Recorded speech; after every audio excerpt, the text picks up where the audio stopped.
عورت حاملہ ہوتی ہے تو رب اسے اسی طرح کا اجر دیتا ہے جس طرح اس مجاہد کو اجر ملتا ہے جو جہاد فی سبیل اللہ میں جاتا ہے۔ میرے رسول پاک علیہ السلام کی خدمت میں عورتیں آئیں، عرض کرنے لگے یا رسول اللہ اسلام میں ہمارے لیے بھی کوئی نفع ہے؟ حضور نے فرمایا کیا ہوا؟ کہنے لگی حضور ہمیں تو نقصان ہی نقصان نظر آ رہا ہے اپنے حق میں۔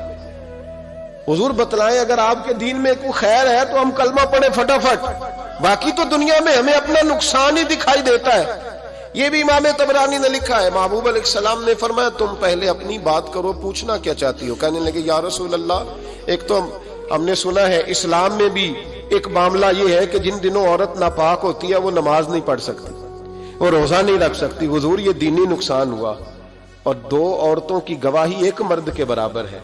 دنیا میں بھی ہمارا وہ کردار نہ ہوا جو کہ مردوں کا ہے تو حضور ہماری دنیا میں بھی نقصان ہے۔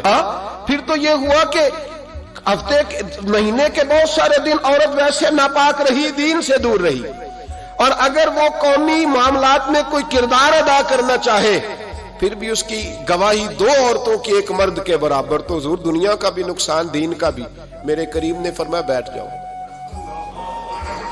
بیٹھ جاؤ۔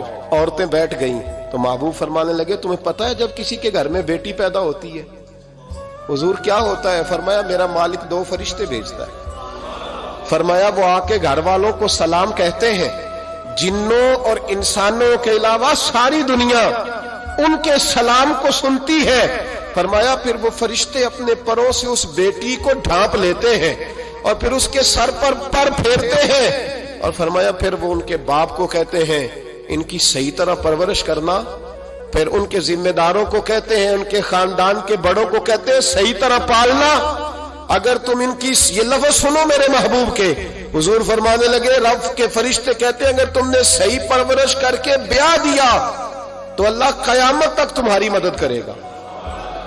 نہیں میں سمجھاؤں گا تو آپ سمجھیں گے، ابھی لفظ قیامت تک کی آپ کو سمجھ نہیں آئی۔ اللہ قیامت تک تمہاری، کب تک بول کے بتائیے؟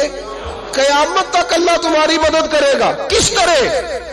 اللہ تمہارے رزق میں بھی تمہاری مدد کرے گا، اللہ دنیا کی مشکلات میں بھی تمہاری مدد کرے گا، اور جب مرنے لگو گے یہ شارحین نے قیامت تک کا ترجمہ کیا۔ شارحین فرمانے لگے گویا حضور فرما رہے ہیں جب تم مرنے لگو گے بیٹی کی پرورش کرنے والوں تو رب کریم تمہیں کلمہ یاد کرا کے تمہاری مدد کرے گا، اور نکیرین کے سوالات قبر میں آسان کر کے تمہاری مدد کرے گا، اور قبر میں جنت کی کھڑکی کھول کے تمہاری مدد کرے گا۔ میزان عمل پر تمہارے عملوں کا وزن زیادہ کرا کے اللہ تمہاری مدد کرے گا، پل صراط پہ تمہیں آسانی سے گزار کے تمہاری مدد کرے گا۔ میزان عمل پر اپنے محبوب کے ید اللہ والے ہاتھوں سے تمہیں جام پلا کے اللہ تمہاری مدد کرے گا، اور فرمایا تمہیں دوزخ سے بچا کے جنت میں ڈال کے رب تمہاری مدد فرمائے گا۔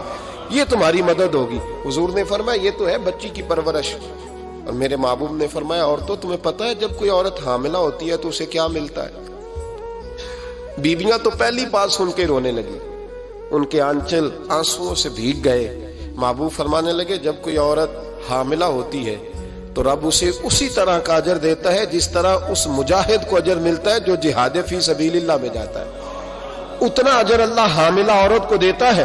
اور محبوب کریم علیہ السلام فرمانے لگے جب وہ بچے کی پیدائش ہوتی ہے، جب بچہ جنتی ہے تو رب اسے اتنا اجر عطا کرتا ہے جتنا رب کریم ایک شہید کو اجر عطا فرماتا ہے۔